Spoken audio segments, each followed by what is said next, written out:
Assalamualaikum warahmatullahi wabarakatuh. Okey, bahagian 3 dalam ilmu mantik tingkatan 4.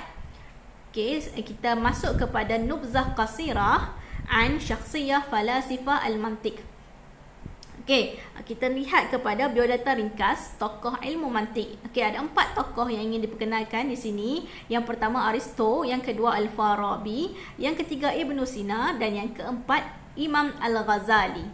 Okey, 4 tokoh ilmu mantik. Okay, kita tengok dulu kepada tokoh yang pertama iaitu Aristo.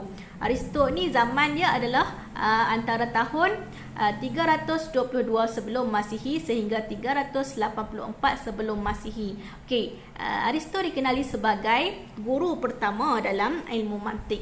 Guru yang pertama dalam ilmu mantik, al-muallim al-awwal fil mantik. Aristo huwa wadi' ilmu mantik li'annahu awwal man jamma'a syatatil mantik wa hazzaba mabahithahu wa rattaba fusulahu wa ja'alahu muqaddimatan lidirasah al-ulum al-aqliyah.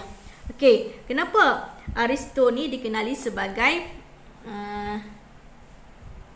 guru pertama ilmu mantik? Kerana dialah orang yang pertama, beliau ialah orang pertama yang mengumpulkan teori-teori mantik, jam'a syatatil mantik wa hazzaba mabahisahu, dan memperincikan perbahasan mantik dan menyusun warattaba fusulahu, dan menyusun permasalahan, dan juga dia menjadikannya sebagai panduan asas bagi ilmu akal. Dia menjadikan mantik adalah sebagai panduan asas bagi ilmu akal. Jadi Aristo adalah guru pertama dalam mantik. Kerana apa? Kerana dialah orang yang pertama yang mengumpulkan teori-teori mantik. Ingat ni, sebab kenapa dia ni dikenali sebagai muallim awal, kamu kena ingat, dia adalah pengasas wadi'. Wadi' ilmu mantik maksudnya Aristo adalah pengasas ilmu mantik. Kerana apa dia dikenali sebagai pengasas? Kerana dia adalah orang yang pertama yang mengumpulkan teori-teori yang berkaitan dengan mantik dan memperincikan perbahasan mantik, menyusun segala permasalahan dan menjadikan mantik sebagai panduan asas bagi ilmu akal. Okey, apakah kitab yang ditulis oleh Aristo? Kitabnya kitab Organon.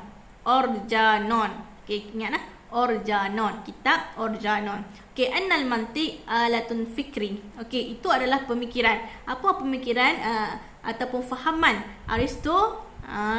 Aristo kata mantik adalah alat untuk berfikir, alatul fikri. Okey, tokoh yang kedua Al-Farabi. Okey, Al-Farabi, nama penuh beliau adalah Abu Nasrin Muhammad bin Muhammad Al-Farabi. Okey, dia antara tahun 259 Hijrah sehingga 339 Hijrah. Okey, dia dikenali sebagai Muallim Ats-Tsani. Dia dikenali sebagai guru kedua dalam ilmu mantik kerana beliau apa? Lihtimamihi al-kabir bimuallafat al-muallim awwal Aristo wa tafsiriha. Dia mengambil berat kerana apa? Kenapa dia dikenali sebagai guru kedua dalam ilmu mantik? Kerana dia mengambil berat, kerana beliau mengambil berat akan penulisan Aristo. Penulisan Aristo dia mengambil berat tentangnya. Dia membahaskan kembali penulisan yang ditulis oleh Aristo dalam kitab Organon. Okey, kemudian min khasaisihi, antara kelebihan dia, أنه حاول التوفيق بين فلسفة أرسطو والفلسفة أفلاطون بين الدين والفلسفة.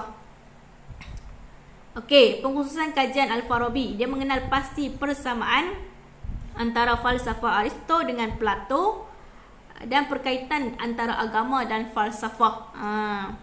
Pengkhususan kajian Al-Farabi ini adalah berkaitan dengan apakah persamaan antara falsafah Aristo dengan Plato, dan juga dia menitik beratkan tentang agama dan juga falsafah.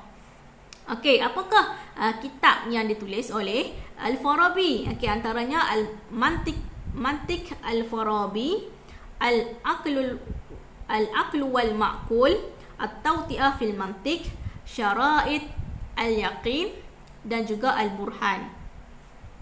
Okey, kemudian apakah fahaman ataupun pemikiran Al-Farabi?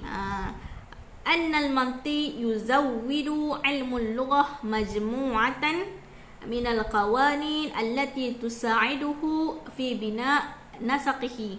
Ilmu mantik ni Farabi kata membekalkan individu yang mengetahui bahasa tertentu dengan himpunan kaedah umum yang membantunya dalam menyusun pengetahuan bahasa tersebut. Dia sebut mantik ni akan menambah dari sudut ilmu lughah, ilmu bahasa, menambah ilmu dari sudut bahasa. Okey, itu pemikiran Al-Farabi. Kemudian kita tengok kepada Ibnu Sina, tokoh yang ketiga iaitu Ibnu Sina. Nama penuh beliau adalah Abu Ali Al-Husain bin Abdullah bin Hasan bin Ali Abu Nasr Abu Ali Husain bin Abdullah bin Hasan bin Ali bin Sina. Okey, beliau lahir antara tahun 370 Hijrah sehingga 428 Hijrah, dikenali sebagai guru yang ketiga dalam ilmu mantik, al-muallim al-thalis fil mantik. Ushtuhira bil falsafah wal tib wal fizia wal riyadiyat. Okey, terkenal dalam bidang Ibnu Sina terkenal dalam bidang falsafah, perubatan, fizik dan juga matematik. Terkenal dalam matematik, fizik dan juga falsafah dan juga perubatan. Okey, kemudian antara kitab-kitab yang ditulis oleh beliau adalah Asy-Syifa, An-Najah, Uyunul Hikmah, Al-Isyarat wa Tanbihat. Okey, apakah fahaman ataupun idea pemikiran Ibnu Sina? Dia kata apa? Ilmu mantiq khadim likulli al-ulum likaunihi alatun tumakkinuha min tahsil al-ulum an-nazariyah wal-amaliyah. Okey, ilmu mantiq ni adalah khadam ataupun asas bagi setiap ilmu. Ibnu Sina kata apa?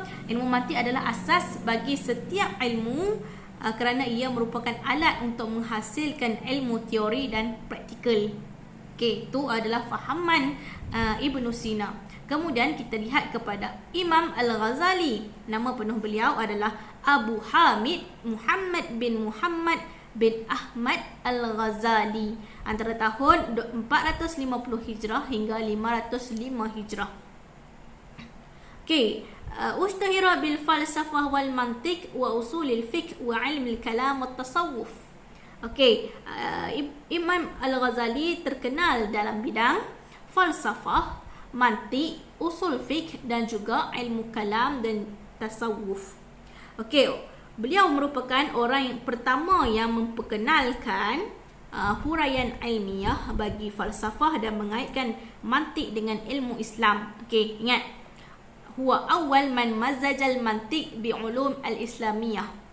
Beliau merupakan orang yang terawal yang mengaitkan mantiq dengan ilmu Islam.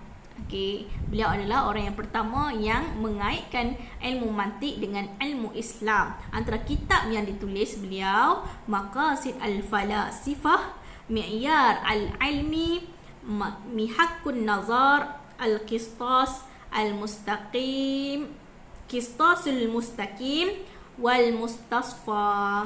Okey, nah, itu antara kitab yang tulis beliau. Dan pemikiran ataupun pemahaman berkaitan dengan mantiq. Al-mantiq huwa alatun zihniyah.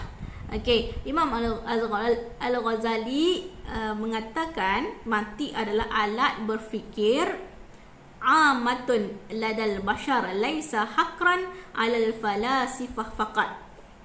Mantiq adalah alat berfikir yang umum wujudnya dalam kalangan manusia, bukan hanya dikuasai oleh falsafah sahaja. Itu pandangannya. Beliau berkata lagi, wa qala man la yuhit biha fala thiqah lahu bi ulumihi aslan. Okey, dia kata sesiapa yang tidak menguasai ilmu mantiq, maka keilmuannya tidak dipercayai. Okey, itu pandangan Imam Al-Ghazali. Okey, habis 4 tokoh berkaitan dengan tokoh mantiq. Okey, kemudian kita masuk kepada ikhtilaf al-ulama fi hukm at-ta'lim ilmu mantiq. Ikhtilaf ulama dalam hukum mempelajari ilmu mantik. Okey. Ada 3 pendapat di sini. Yang pertama istighal bih. Tahrim istighal bih. Haram. Yang mengatakan haram. Haram mempelajari ilmu mantik. Antaranya ialah kata-kata Ibnu Salah wan Nawawi. Macam mana nak ingat? TBSN. Kamu ingat TBSN. Okey, seterusnya pandangan yang kedua istihbab, istighal bih. Digalakkan mempelajarinya. Ini adalah pandangan yang kedua daripada Imam Al-Ghazali. IIBIG. Kamu ingat tu nah. Istihbab, istighal bih, Imam Al-Ghazali. Okey, yang ketiga jawaz istighal bih. Harus untuk mempelajarinya. Ni adalah kata-kata Al-Farabi, Ibnu Sina wa Ibnu Hizam. Jawaz istighal bih qaulun Al-Farabi, Ibnu Sina, Ibnu Hizam. Okey nah, harus ni dengan syarat akal yang sahih bertepatan dengan Al-Quran dan Sunnah, iaitu mampu membezakan antara akidah yang sahih dan yang batil. Tu dengan syarat lah. Harus tu dengan syarat. Haram sekiranya seseorang itu tidak mampu membezakan antara akidah yang sahih dengan yang batil. Dia ada pendapat lain pula yang mengatakan haram. Tu pendapat Al-Farabi, Ibnu Sina dan Ibnu Hizam. Harus. Okey. Itu saja yang kita pelajari berkaitan dengan ilmu mantik. Harap kamu semua dapat mengambil faedah dan manfaat daripada apa yang saya terangkan. Sekian.